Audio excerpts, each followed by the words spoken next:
Hi, I'm Safi, I'm 42, and I never thought my own sister would betray me in a way I couldn't ignore. I paid every one of my parents' medical bills, but she told everyone she did it. The moment I realized how far her lie had gone, it changed everything for our family. This is the day I finally said, enough. Tell me where you're watching from, and don't forget to subscribe for more family drama and emotional courage stories. I'll never forget the way the room smelled that afternoon. Warm turkey, cinnamon candles, and that hint of smoke that always drifted in from my parents' old fireplace.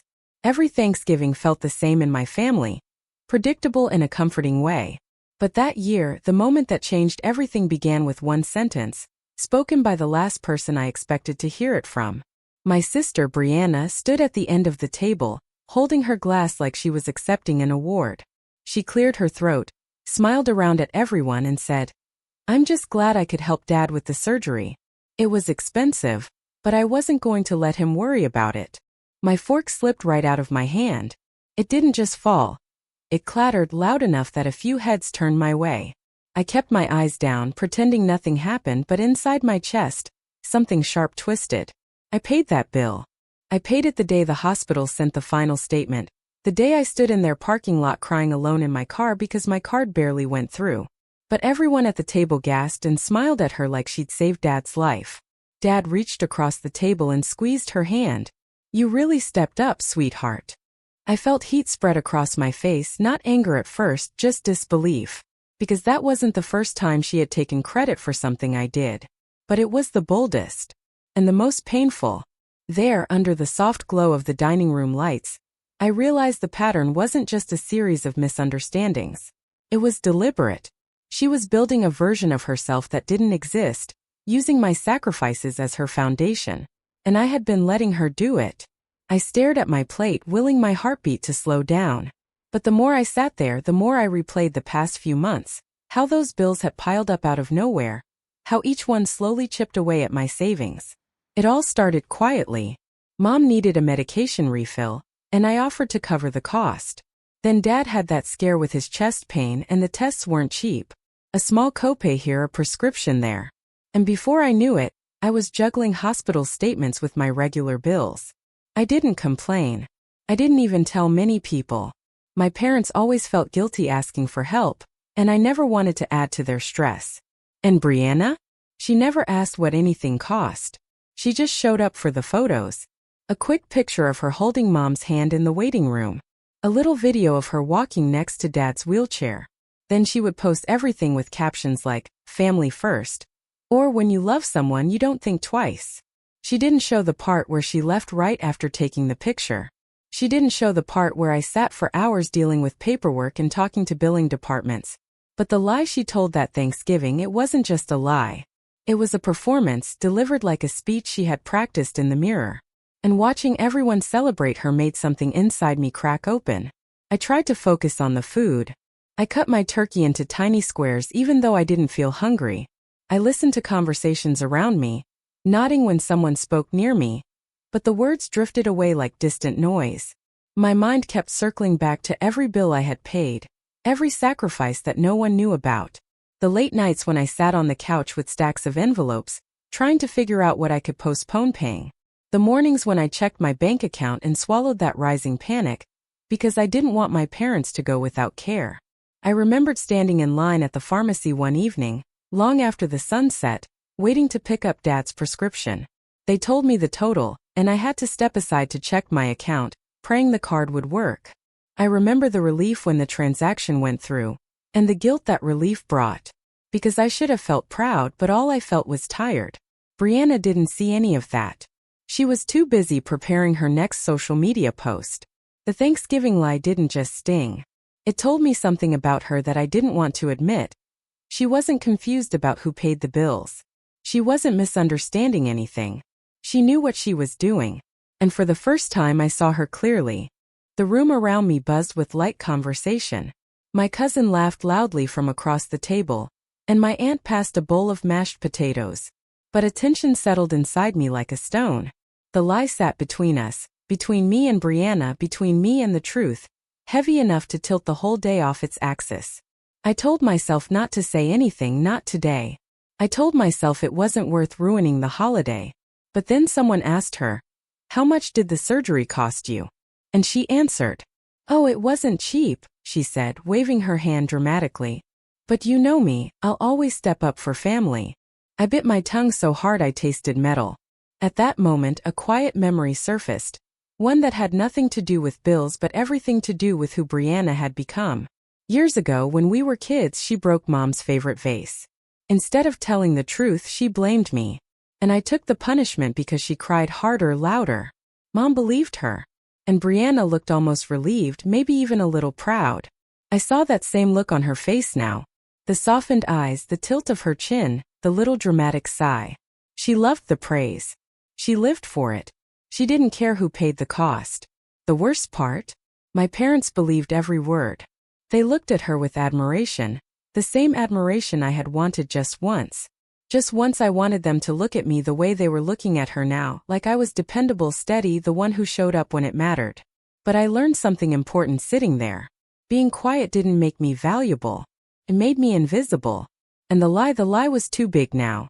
It had grown past a misunderstanding. It had become a story that erased me. A story I had been helping her tell by keeping quiet. I placed my napkin slowly on the table. My hands trembled, not from anger but from clarity. I wasn't going to ruin the holiday. I wasn't going to shout or accuse her in front of everyone. But I wasn't going to let this go anymore. Not after everything I had sacrificed. I sat there breathing deeply, letting the moment settle in my bones. Something had shifted. Something permanent. This was the moment her lie became too much to ignore. This was the moment everything quietly changed inside me. And even though no one else at that table knew it yet, I knew it was only a matter of time before the truth came out. The silence left behind after Zara's performance still clung to the walls long after she walked out of the room, basking in Mom's praises like she had just cured the entire world. I stayed there, my hands still cold from the moment I clenched them too tightly, trying not to let anger spill out. Dad had already drifted back to his room to rest, unaware of the emotional storm brewing in the living room. Mom stood by the kitchen counter humming, completely content, replaying Zara's sweetness in her mind. I could hear her soft little chuckles. And I just stood there, wondering when exactly I disappeared in this house. It wasn't sudden. It wasn't dramatic. It was slow, subtle. A fading of color that nobody noticed until I had blended into the background entirely. I didn't walk away immediately. Part of me hoped Mom would turn around, see my expression, notice the tension. But she didn't. She just kept stirring the pot on the stove, humming a tune she used to sing when we were younger. A tune I used to join in on. "Mom," I finally said, not wanting the frustration to poison me from the inside. "Can we talk for a second?" She didn't look up. "Mom? What is it, darling?" But that word, darling, felt automatic, like a reflex, not something guided by actual attention. "It's about what Zara said earlier," I started carefully. "About paying the bills." Mom gave a small distracted laugh. "Oh, isn't she adorable? Always trying to help her parents. Makes my heart warm." There it was. Something inside me twisted. Not because she praised Zara, praise isn't the enemy, but because she praised a lie. A lie that directly erased me. "Mom, she didn't pay them." "I did." Her hand paused in the air for only a second, but even that second felt like a complete dismissal. Then she went right back to stirring. "Safi, sweetheart, don't make a fuss. It doesn't matter who paid. What matters is that it's taken care of. Your sister just likes feeling involved. You know how sensitive she is." There it was again. That sentence. That sentence I'd heard my whole life. You know how sensitive she is. It was the shield that protected Zara from every consequence, every confrontation, every accountability. And it was the sword that cut away whatever feelings I tried to express. I stayed quiet because I knew, talking now meant I'd be labeled dramatic or emotional. I swallowed the words and walked to my room, trying to convince myself that maybe I was overthinking it. But when I closed my door, something cracked inside me. My room had always been the place where I could take off the version of myself I carried outside, the responsible daughter, the reliable one, the one who fixes things. But even here, I couldn't shake the truth. Somewhere along the way, without meaning to, I had become the invisible one. And the worst part? I didn't even know how.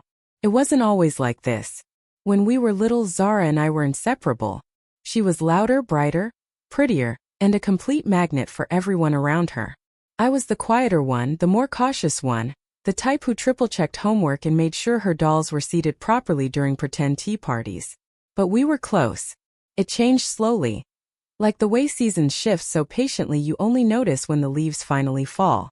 I remember the first time I felt myself fading. We were in middle school. Zara had joined the school play, and Mom had practically rearranged the entire house schedule to help her rehearse. I had a math competition the same week, something I had worked months for. I asked Mom if she could test me with practice questions. She gave me a distracted smile. After Zara finishes rehearsing, okay? She really needs support right now. Support. The word echoed. Always for Zara. That night, Mom spent 2 hours helping Zara rehearse lines. I sat at the dining table staring at my math problems, but all I heard was laughter, clapping, energy pouring into my sister. I ended up practicing alone.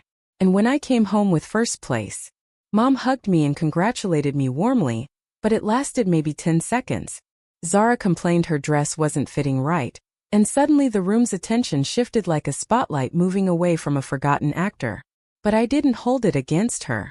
That's the thing, I never blamed Zara. She didn't ask to be the center. She just naturally was. She didn't even realize the effect it had. It wasn't intentional. Mom and Dad, though, they fed it without meaning to, without realizing the imbalance they created. Growing up made the invisibility worse, not better. I became the daughter who didn't need anything. That's what they told family members. That's our Safi. So responsible. So independent. She never asks for anything. And the more they said it, the more they believed it. And the more they believed it, the less they noticed when I actually did need something. When Zara had a problem, even small ones, Mom was there with tissues, hugs, solutions. When I had a problem, she would smile gently and say, "You're strong, you'll figure it out." Strength sounds like praise, but sometimes it's just another way of saying, "We're not going to help you." Dad wasn't as obvious about it as Mom was. He loved us both dearly.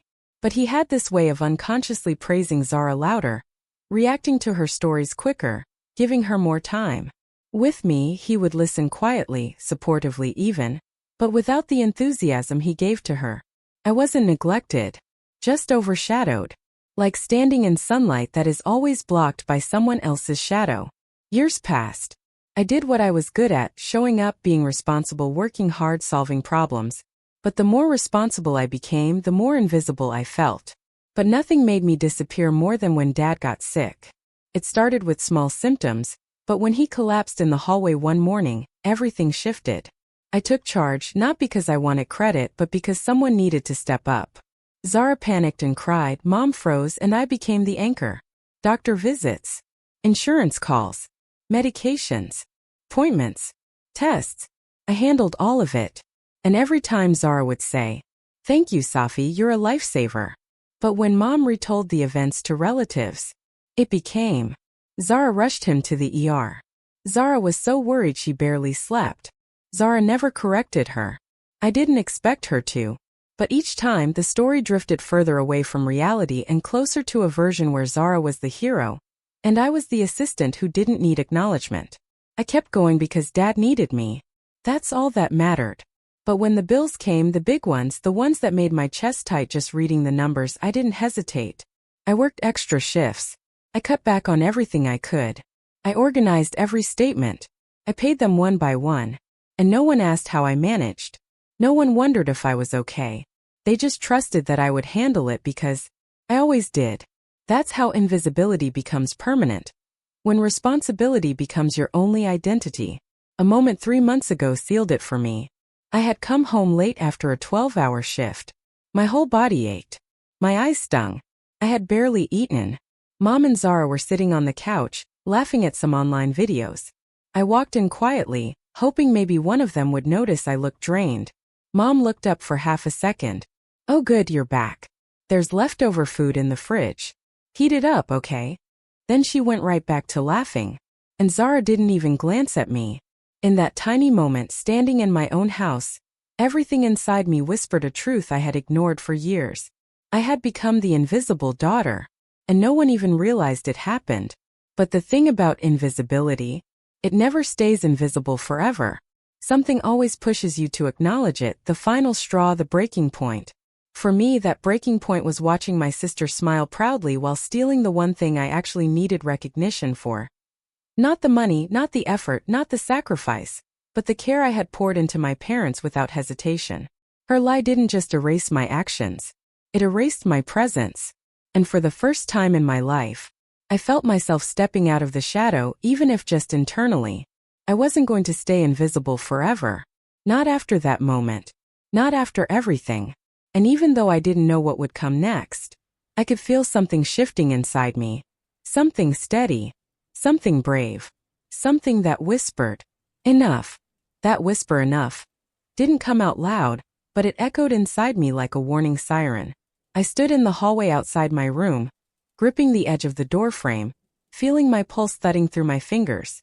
I didn't know what I was about to do, but I knew I couldn't keep walking around like a shadow in my own home. I sat on my bed and unlocked my phone. The receipts were all there. Every payment, every transaction, every line item tied to Dad's treatment. They sat quietly in the folder I had labeled medical bills, handled. I had never labeled something so ironically in my life. Scrolling through them filled me with a mix of exhaustion and anger. Not because I wanted applause.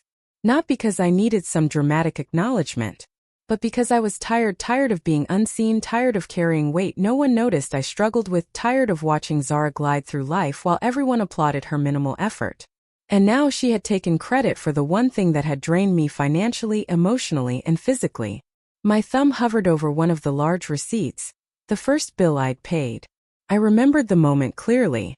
I had cried in my car afterward, gripping the steering wheel because the number felt like a punch, and I had no idea how I would manage everything else. But I did. I always did. My eyes stung just remembering it. A soft knock on my door interrupted my thoughts. "Safi." Zara's voice, soft, sweet, cautious. I inhaled deeply. "Come in." She slipped inside, closing the door behind her. She looked nervous, fidgeting with her bracelet the way she always did when she felt guilty but didn't want to admit it. "Are you mad at me?" she asked quietly. Her voice carried fake innocence at times, but at that moment it sounded uncertain. I didn't answer immediately. She walked closer and sat at the end of my bed, placing her hands on her knees like a child waiting for a verdict. I didn't think it mattered," she said. "Everyone was stressed. Mom was crying. Dad was scared. And the words slipped out. I didn't plan it." "Oh, so it just slipped out?" I finally said, my voice calm but sharp. "You accidentally claimed you paid thousands of dollars?" She flinched. "I didn't mean it like that." "Then how did you mean it?" My tone wasn't angry. It was tired, so tired it scared even me. Zara swallowed, eyes darting around like the truth was written on my walls and she hoped to avoid reading it. I just wanted Mom to stop worrying," she whispered. "You know how she gets." And I thought maybe if she believed I was helping more, she'd relax. There it was again, that familiar line, "You know how she gets." I looked at her, searching her face for any trace of remorse or understanding. But all I saw was a girl who never learned consequences because life had always softened them for her. "Zara," I said gently, "you took something personal, something that cost me more than money, and you made it yours." She opened her mouth to respond, but no words came out. Her silence told me she hadn't actually thought about it that way. I didn't yell. I didn't accuse. I simply picked up my phone and turned the screen toward her, showing her the folder of receipts. Her eyes widened. "Safi, that's so many." "Yes," I said softly. "And they're mine." Something shifted in her expression. A mix of embarrassment and realization. "I'm sorry," she whispered. "But it wasn't enough, not this time." "Zara, you need to fix it," I said firmly. "You need to tell Mom and Dad the truth." Her face filled with panic. "Safi, please don't make this bigger. Mom will freak out. Dad doesn't need stress. Just leave it alone." And that response snapped something in me. "Leave it alone?" I repeated. "You lie, I disappear. And your solution is for me to keep disappearing?" She stood up abruptly. I said, "I'm sorry. What else do you want?"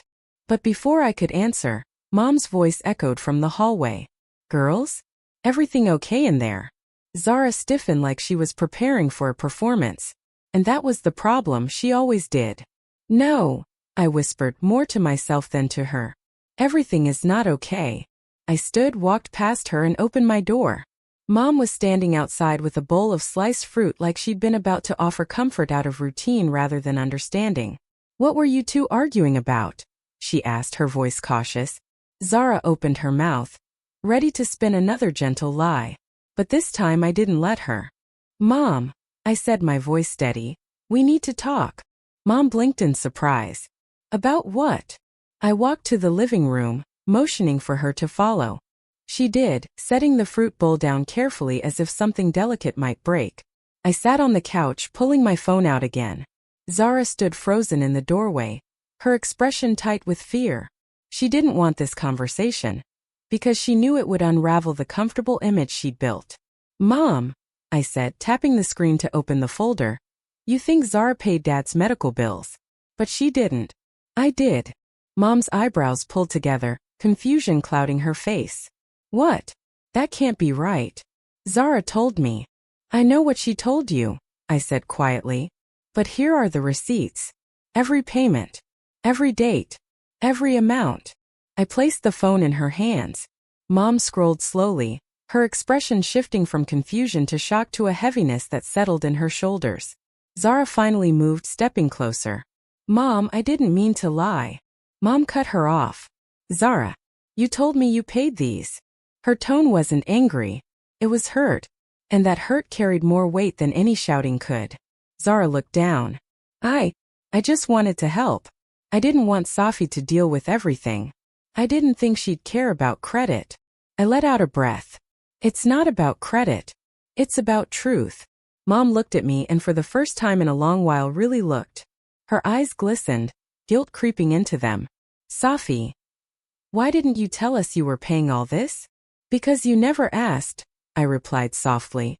And because I'm the daughter who's strong and responsible and doesn't need anything. Those words sank into her like stones. She reached for my hand, but her grip felt hesitant, unsure. We didn't mean to make you feel that way. I know, I said. But you did. Before Mom could respond, Dad's door opened, and he stepped into the hallway, leaning slightly on the frame. His voice was tired but calm. What's going on? Mom handed him the phone without saying a word. He scrolled through the receipts, his face tightening with every swipe. When he finally looked up at me, his eyes were soft, wounded. Safi, you did all this? Yes, Dad. He stretched out his hand and I walked to him. The way he pulled me into a careful hug made something in me collapse, relief, anger, exhaustion blending into a strange, overwhelming tide. His voice was low as he said, You shouldn't have carried this alone. Behind us, Zara stood small and silent, and for the first time she didn't try to make herself the center. Dad released me and looked between the three of us. So, what happens now? The question wasn't about the bills. It wasn't about the money. It was about truth. Truth none of them had been ready to face. Before anyone could answer, Mom's phone buzzed on the table. She picked it up, glanced at the screen, then froze. It's the hospital, she said quietly. A cold ripple moved through the room. Dad stiffened. I straightened. Zara stopped breathing. Mom answered. Hello? Yes, this is her daughter. She listened, her expression shifting from concern to confusion to something almost pale. When she hung up, she looked at me. They said there was a mix-up. They tried calling earlier. There's another payment due. Another payment. Another storm. Mom's gaze softened with regret as she looked at me. We need to handle this as a family. Together. No more secrets. And for the first time, the truth wasn't something just I carried. It was something they finally heard loud, clear, undeniable. Whether they liked it or not. When Mom ended the call from the hospital, a strange stillness settled over the living room. No one moved. No one even shifted their weight. It felt like the air itself had thickened, holding each of us in place while we tried to process what came next. Dad leaned back against the hallway wall, breathing slowly, as if the news had taken a piece of air out of him. Zara looked down at her socks, twisting the fabric between her fingers. And Mom? She just stared at the phone like it was an object she no longer trusted. I sat on the arm of the couch, letting the truth settle. Together, she'd said. It was the first time in years that she used that word like we all belonged in it. But even with that moment of unity, we all knew what was coming. Thanksgiving dinner was less than 24 hours away, and our family didn't believe in canceling holidays, no matter how many cracks were running through the walls of our relationships. Mom finally exhaled. "We'll talk tomorrow," she murmured almost to herself, "after we all get some rest." Rest sounded like a luxury, but I nodded anyway. Dad shuffled back toward his room, moving carefully, and Zara slipped away before anyone asked her anything else. I stayed seated for a moment longer, watching the empty hallway as if the house itself might offer a solution. But nothing came. Not a clear answer, not a sense of direction, just the reminder of tomorrow's gathering. Thanksgiving. The day everything was supposed to be warm and peaceful. Now it felt like a storm circling overhead, waiting for a place to break. The next morning arrived quietly. Too quietly. Usually the house was filled with the smell of stuffing, cinnamon, or whatever dish Mom decided to start with at dawn. But that morning she moved slower, thoughtful, distracted. I found her in the kitchen cutting apples for a pie she didn't seem excited to bake. "Need help?" I asked softly. She looked up, her eyes tired, but she nodded. "I'd like that." We worked side by side in a silence that was calmer than the night before but not quite peaceful. More like the calm that comes before a conversation no one wants to have. At one point Mom paused mid-slice and whispered, "I'm sorry, Safi. I really am." I didn't know if she was apologizing for believing Zara, for overlooking me all these years, or for the heavy truth we were now all tangled in. Maybe she didn't know either. But I placed my hand over hers and squeezed gently. "We'll figure it out," I said. And for the first time I believed it. Dad emerged from his room later, dressed neatly but pale from the long night. He gave me a small grateful smile. I helped him to the table, propped a throw pillow behind his back, and placed a glass of water in front of him. Zara eventually came out too, avoiding my eyes, wearing a sweater she only brought out for holidays, one of those soft, cream-colored ones with pearl buttons. She sat across from me without speaking. The day stretched on like a rubber band about to snap. The turkey roasted, the pies cooled, and the clock ticked toward a meal none of us were ready for.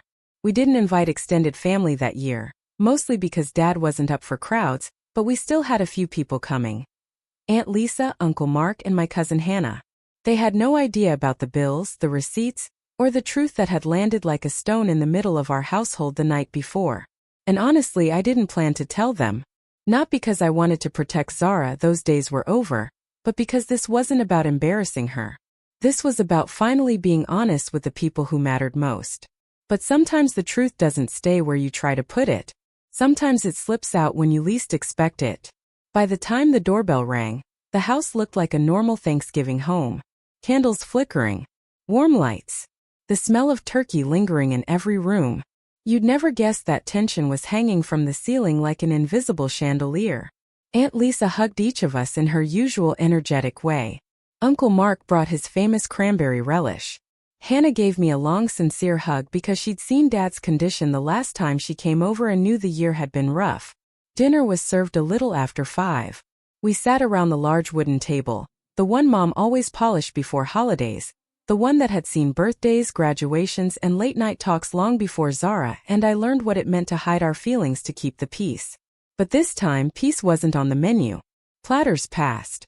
Compliments were exchanged. Hannah told a funny story about her cat getting stuck in a pillowcase. And for a moment it almost felt normal.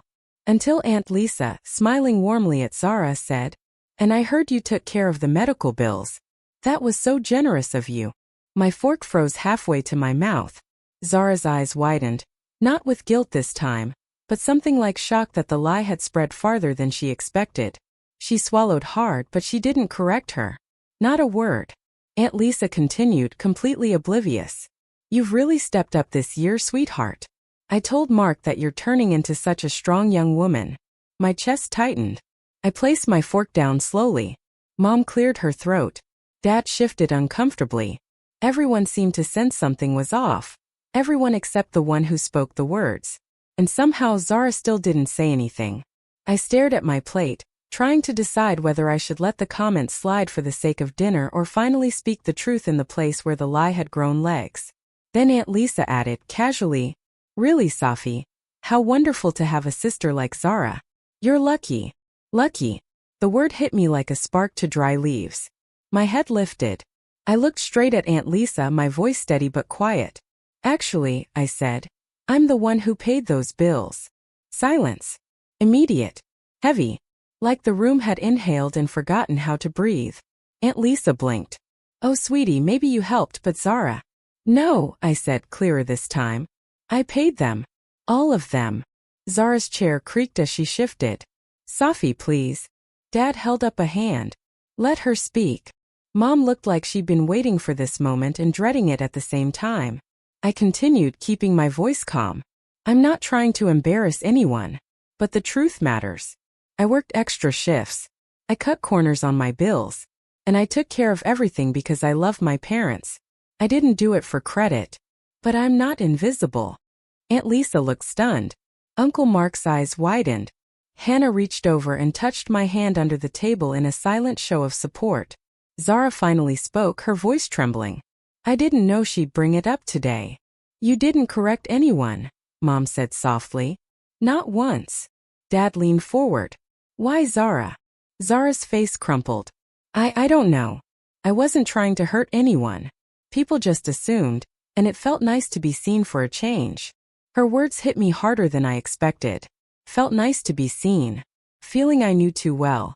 But before I could process it, Aunt Lisa turned to me and said, Safi, you should have told us. That's a big responsibility to take alone.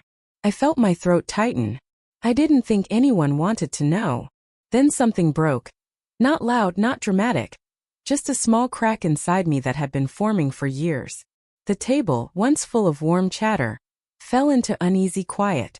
Dad sighed deeply. Mom wiped at the corner of her eye. Zara stared at her plate. Hannah squeezed my hand again. Uncle Mark cleared his throat. Families make mistakes, he said gently. The important thing is that we learn from them. But I wasn't sure who he meant, me, Zara, or all of us. The turkey cooled on the platter. The candles flickered low. The room felt both too full and painfully empty. And in that dense, uncomfortable silence, I realized something. This was the moment everything changed.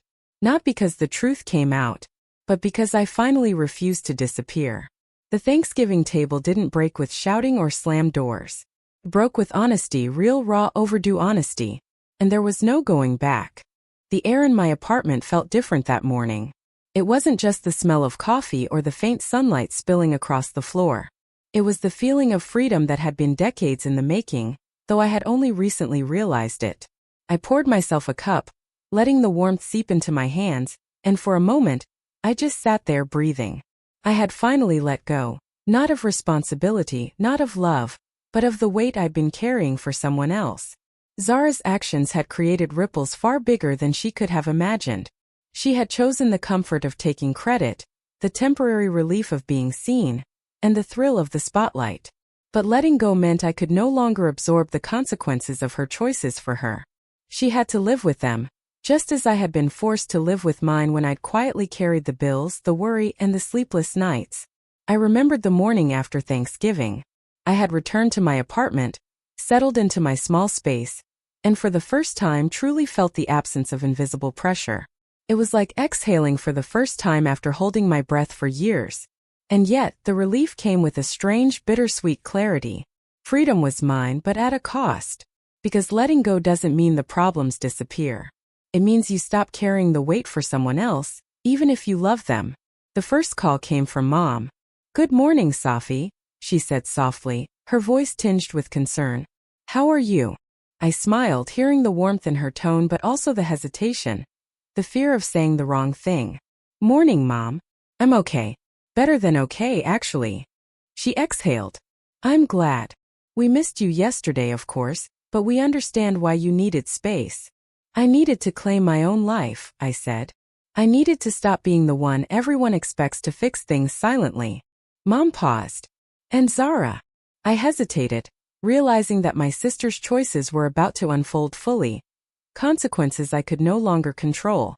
She'll have to handle what she's done, I said carefully. I can't manage it for her anymore. Her sigh carried both sorrow and relief. I hope she learns. Zara's first consequence came quietly, without drama, yet it hit hard. A week after I moved out, a letter arrived at my parents' house from one of the billing offices. It was a reminder, an overdue payment notice for a portion of Dad's treatment. The sum was substantial and Mom was panicked. She called immediately. "Zara's name is on this account," she said, her voice shaking. "She never sent the check. She assumed someone else would." I listened calmly, letting Mom's panic roll past me. I could feel my own heart steady. This was not my responsibility. This was Zara's choice. And the world had a way of teaching lessons that couldn't be rewritten by excuses or apologies. I could hear the hesitation in Mom's voice, the conflict of wanting to protect her daughter, while realizing that shielding her would only reinforce poor choices. I stayed quiet, simply letting her reach the conclusion she needed to reach herself. Zara would have to face the consequences. Later that week, I ran into a mutual friend of ours at the local grocery store. Someone who had been close to both of us since high school. "She's struggling, isn't she?" the friend said quietly, nodding toward me. I shook my head. "Not my problem anymore." They looked startled. "But you always handled everything for her." I smiled, not bitterly but firmly. "Not anymore. I've let go. She chose her path, and now she has to live it." And that was the truth. I had loved my sister enough to support her when it mattered, but I had finally loved myself enough to stop being her safety net. The days that followed were a series of small but piercing lessons for Zara. First, a late fee notice from another clinic. The office tried calling Mom's cell repeatedly, but no one picked up immediately. They left messages detailing the urgency of her payments. Then came the subtle social consequences.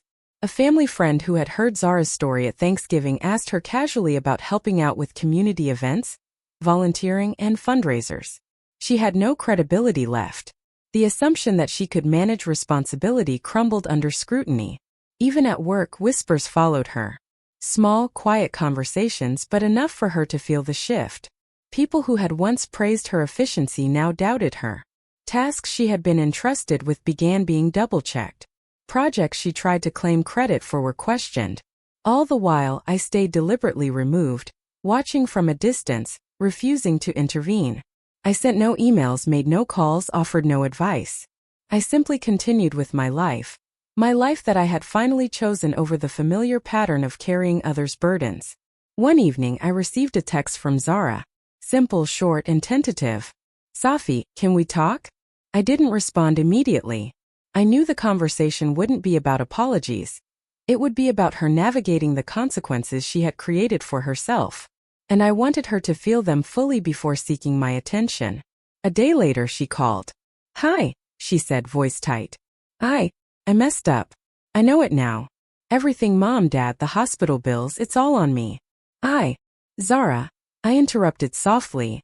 "I know." "You know?" she repeated, disbelief in her tone. "But you're not upset?" I laughed lightly, the sound tinged with freedom. "I am past upset. I'm relieved. I let go. You chose your path and now you're living it. That's all there is to it." Her silence stretched. I could hear the realization sinking in. The weight of responsibility finally landing where it belonged. "Can you help me?" she asked cautiously. I took a deep breath. "I won't fix this for you. That's not my job anymore. You have to handle it. You have to face what you did and make it right yourself." She exhaled slowly. I think I understand." And for the first time I realized that letting go wasn't about abandoning her. It was about giving her the space to grow, to learn, and to finally understand the consequences of her choices. In the weeks that followed, I watched her transformation from afar. She struggled. Bills went unpaid for a few weeks, calls went unanswered, and the shame she felt was tangible, almost like a shadow trailing behind her. But gradually she began to take ownership. She made calls, sent checks, and faced the frustration of those she had let down. It was awkward and humbling, and sometimes painfully slow. I didn't intervene. I let her navigate each step, each consequence, each awkward conversation. And through that struggle, she began to learn the value of accountability. The thing I had carried silently for so long. I was no longer her shield. I was an observer, quietly witnessing the lessons unfold. And with every step she took toward responsibility, I felt a strange mixture of pride and distance. My own life, meanwhile, blossomed in ways I hadn't anticipated. Without the constant weight of others' mistakes, I had energy for work, for friends, and for myself. I started volunteering at a local community center, helping families manage finances and medical responsibilities, the kind of support I had once given secretly at home. But this time I was recognized for my efforts, appreciated without being overshadowed. The contrast between my life and Zara's became stark. I had freedom, respect, and acknowledgement. She had lessons, accountability, and humility. Neither of us had been handed anything. It had been earned, but in completely different ways. And I didn't feel guilt, because letting go had been the ultimate act of love for both of us. Love that didn't coddle or erase consequences, but that allowed space for growth, honesty, and self-discovery. Months later, we all gathered for another holiday. Less dramatic than Thanksgiving, more subdued, but still significant. Zara arrived carrying a binder of receipts, bills, and notes she had organized herself. I want you to see that I've handled it," she said quietly, handing it to Mom first, then to me. Her voice was humble, deliberate. I smiled genuinely. "I can see that. And I'm proud of you for taking responsibility." It wasn't forgiveness I offered.